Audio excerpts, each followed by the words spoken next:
About what? I'm not about what? You don't want to fight. You said I'm not about what? You don't want to fight. Man, go to sleep. Go to sleep. Go ahead. You dreaming, man. You talking in your dreams, don't man. Want to fight. What about the Terence Crawford fight? I'm tired of answering questions about it. He already said millions of times that he not fighting me or looking my way, so I'm just tired of answering them questions, you know. And if a fight happened, it happened. You know, I want it to happen, but if not, yeah. And there's like right now, you got Boots Ennis in your weight class. Definitely. What do you think about him? Oh, he's very, very talented. He's unproven, but he's very talented. Yeah. You know, the eye test tells it all. You know, he's got the it, you know, but we haven't seen him against any elite fighter.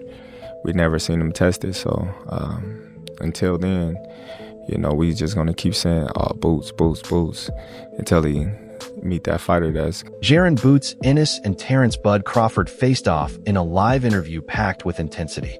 Boots confidently stated he's ready to step into the ring at 154 pounds right now, but Crawford quickly dismissed the idea, saying he's focused only on major, high-profile fights at this point in his career. Consider going back down to 154 and face Jaron Ennis, the guy who prepared Canelo Alvarez for this fight. Nope. I ain't going down 154. Crawford turned up the heat by saying Boots hasn't faced anyone that shows he's ready for his level, and that comment instantly set the internet on fire. This wasn't just casual talk between two fighters. It felt like a real line had been drawn between them. For Devin Easy, you could for me. You jumped up out of my sanctioned body to go fight in the IBF, so what I know? If it don't matter, catch up. Yo, he picked Evan Catch Easy. up. Evan Easy was way under. You just said it don't matter. Catch up. I'm talking about before that. He not about it. We already know he not about what he's talking about. I'm not about what? I'm not about what? You don't want to fight. You said I'm not about what? You don't want to fight. Man, go to sleep.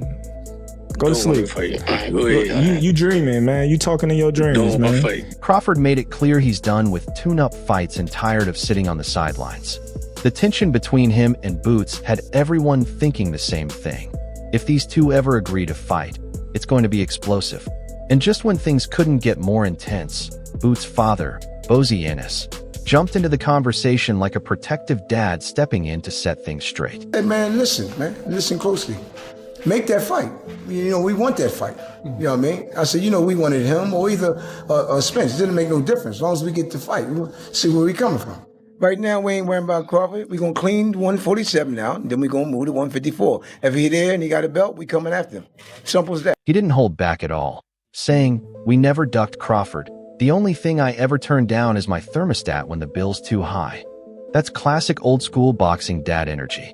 He shut down the rumors fast, pointing out that if Crawford really wanted the fight, he could have just called Boots himself instead of going through a bunch of middlemen. Yeah, we're going to talk about it and we're going to discuss what we're going to do with with Terence and Boots. That's what, you know what I mean? I said, yeah, well, if you want to fight, just let me know. That's just what Steven said, right? And they said, well, we'll call you later on. Never called him back. That's what happened. So they trying to say that we never turned the fight. I talked to Terence last night. We never turned the fight down. We've been wanting to fight Terence. The funniest moment came when Bozy called out Crawford, saying, "You fought Avanesian when you could have fought us." In other words, he accused Crawford of choosing the easy route, and fans couldn't help but agree. Everyone's tired of the back-and-forth talk and just wants to see these two warriors settle it in the ring. And honestly, if this fight ever happens, grab your popcorn. It won't be going the full 12 rounds. You could have fought us, but you're going to fight Avanesian. And then I said, Avanesian, you could have fought us. And then Terence said, well, Boots could have been number one. All you had to do is call us. We would have took that fight. You didn't have to fight Avanesian. Avanesian, whatever. Avanesian rank in the WBO? Way behind us. You know what I mean? So if you really wanted to fight us, you could have fought us. After Bozy dropped the mic and reminded everyone that Crawford could have called Boots instead of fighting Avanesian, Roy Jones Jr. stepped in with his trademark wisdom. And when Roy speaks, you pay attention. He's not just a Hall of Famer. He's practically the cheat code to boxing knowledge. What is Boots versus Terence Crawford? What does that look like? I don't know yet, because we haven't seen Boots in against a guy that has touched him good enough to really test his chin. So we don't. That's the only thing we don't know about him yet. We don't know if he can take the real punch yet because we haven't seen it. But as far as the skill goes, he got everything. And that fight could be a very difficult fight because he has. Roy broke it down simply. Boots has all the skills, but we still don't know if his chin has been truly tested. And that's the truth. You can have all the speed, power, and footwork in the world, but until you take a clean shot from a sharpshooter like Crawford, no one knows whether you're built of steel or glass. Talented and has the skill level that Boots has. Anything can happen, but don't get it wrong. Bud has that skill level too, so it's great. Roy explained that this fight isn't just exciting. It's a high-stakes chess match where one wrong move could end everything fast. And when a legend like Roy Jones Jr., known for his own highlight reel career, says both fighters are operating at an elite level, you know it's real. That's exactly why fans are hyped about a potential Crawford versus Boots showdown. It's not just about speed or power. It's about seeing if the young lion can hold his ground when the king puts him to the test. The reality is, Jaron Ennis didn't force his team to make this fight and say, listen, Steven, I'm signed to you and Showtime. I'm not signed to the PBC and Al Heyman. You need to do what's best for my career and make this fight happen. And he didn't do that. And the rest is history. Terence Crawford moved on. Boots wanted his team to do what was best for his career and make the fight happen, but that didn't go down, and the rest is history. Since then, Crawford has moved forward, while Boots continues to look unstoppable. Still, facing Bud is like going up against the final boss in a video game. You need more than talent. You need timing, patience, and heart. If this fight ever happens, it won't just prove whether Boots is the real deal. It'll show whether Crawford adds another gem to his legacy or finally passes the torch. Either way, fans win, because this is the kind of matchup that keeps boxing alive. Jaron Ennis against Terence Crawford is the fight. And that can be at 54, it can be at 60. You know, obviously we've got Lima to take care of first, but that for me is one of the great, crossover fights, because Boots is the changing of the guard guy. And Crawford's the guy that's been there and done it all and just proved, that he's still very much in his... Roy Jones Jr. basically crowned Boots as the full package, with the only question being whether his chin can handle the heat. Then Timothy Bradley jumped in, saying, "Wait a minute, don't get ahead of yourself. Crawford still has plenty of mountains to climb." Bradley's point was clear. Bud's greatness isn't guaranteed.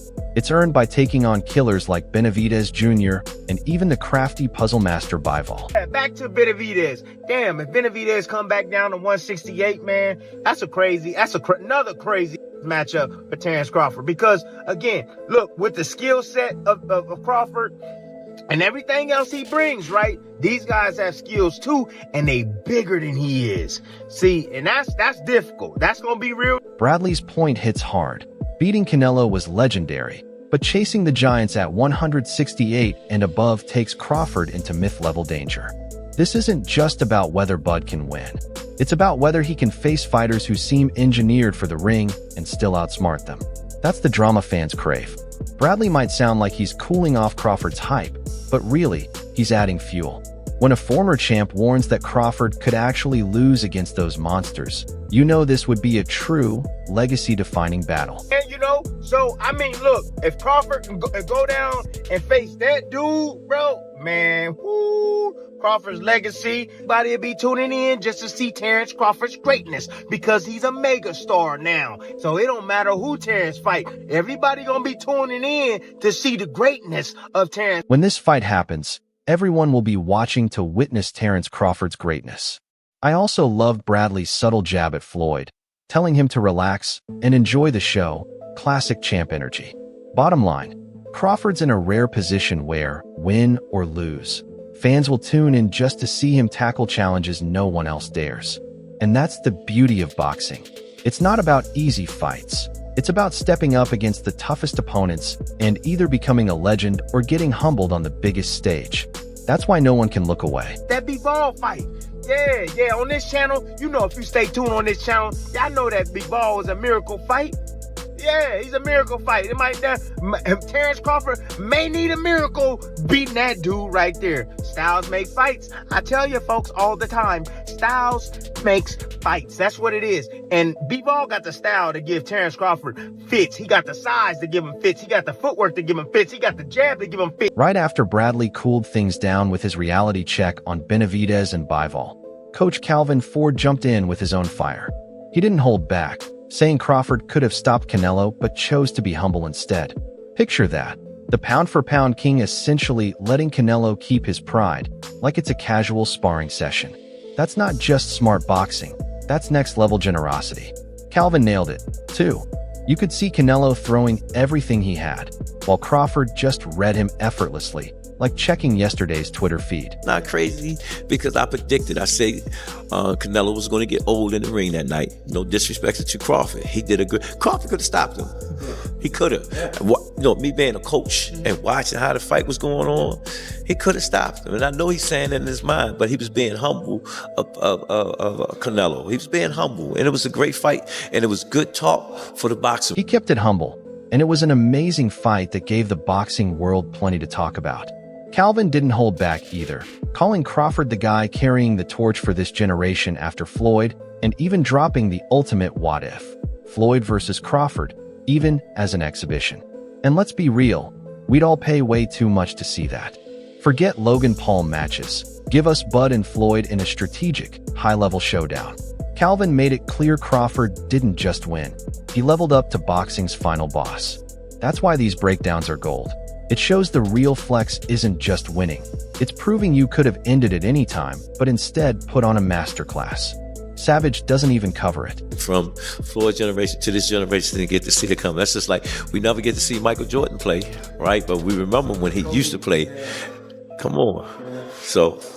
Or seeing all these crazy exhibitions, maybe we see Floyd and Terence in an exhibition. That'd be something crazy as well. Just to have two great guys that completed a lot of things in their life of boxing and come together and just give the fans something to talk about. And there you have it. Boots calling out Bud, Bozy firing back, Roy and Bradley dropping perspective bombs, and Calvin Ford pointing out Crawford's mercy toward Canelo. This has been one wild ride of boxing talk. Every voice adds fuel to the fire, leaving us with the big question. Is Crawford untouchable, or is Boots the one who can finally crack the code? That's the debate keeping boxing alive. Legacy, pride, and the next torch-passing moment.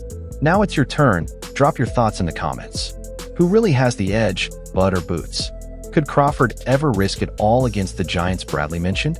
Let's get this debate going.